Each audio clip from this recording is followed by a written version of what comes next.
So working on your neck, start with a few circles. And once you've done a few circles, what do you do next?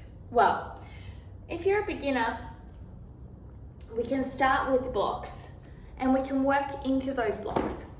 You could perhaps work from moving your head here on the block and changing the height of the block. And what you're doing is you're squeezing your shoulders down and back and you're lifting your head, attempting to. So it's really important to understand that as you go through. Then from there you could also work here or add a different level by adding the height of the blocks underneath.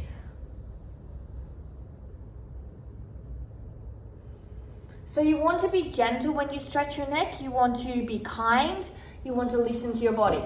Now if this is still allowing space in your body, what you can do is you can place the block under here and you can start to work into your puppy pose. So you're in your puppy pose here and you're squeezing your shoulder blades down and back, you're tilting perhaps the block a little bit. And if you feel stable, you can bring your arms forward. So you can also hold here on the mat if you want and squeeze your shoulder blades down and back. So my erector spinae is squeezing too as I move into this stretch.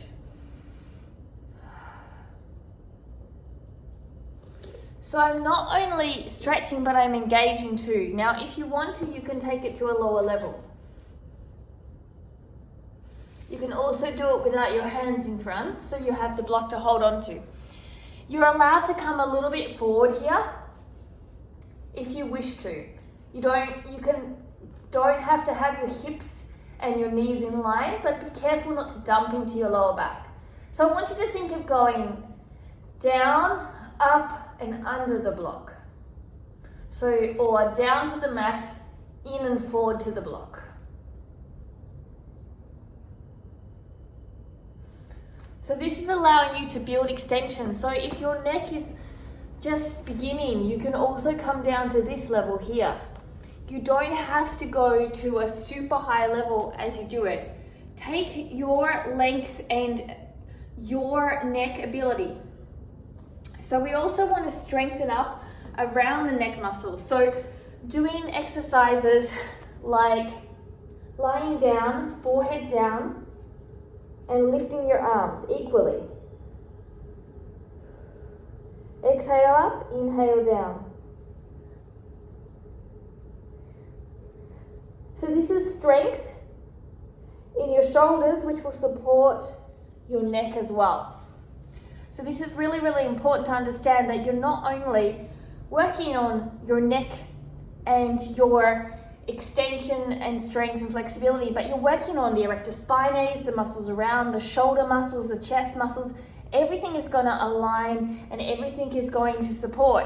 So when you come into, if you were actually practicing deeper poses, you have your neck that's going to be looking back, you have your arms supporting that process, your back supporting that process, your shoulders supporting that process as well.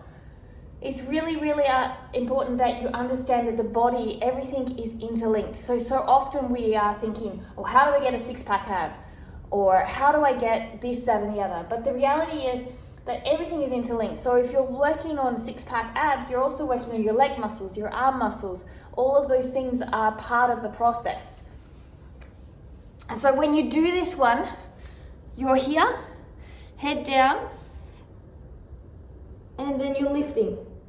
So you're trying not to do opposite and one higher than the other. You could hold a block to help you with this, or push into a band. So if you lift your head, however, you then become a different exercise, and we're not doing that exercise. So remember, start off with a few neck circles, and then work into the level of block heights for you and the stretches that work for you. Have fun with this, play with it, and listen to your body. Working your neck extension not only helps with things like back bends and handstands and physical movements, but it also helps you in everyday life, just as a general person who sits there on their phone. If for some reason when you do back bends, a lot of people that have drop backs or going into standing back bends can often get dizzy, and one of the causes of that can actually be not strong enough extensor muscles in the necks. So doing exercises like this can be super beneficial. So have fun with it. Comment below if you're looking for something of training. Don't forget to ring that bell to see more tutorials like this, and subscribe and support my channel. Namaste.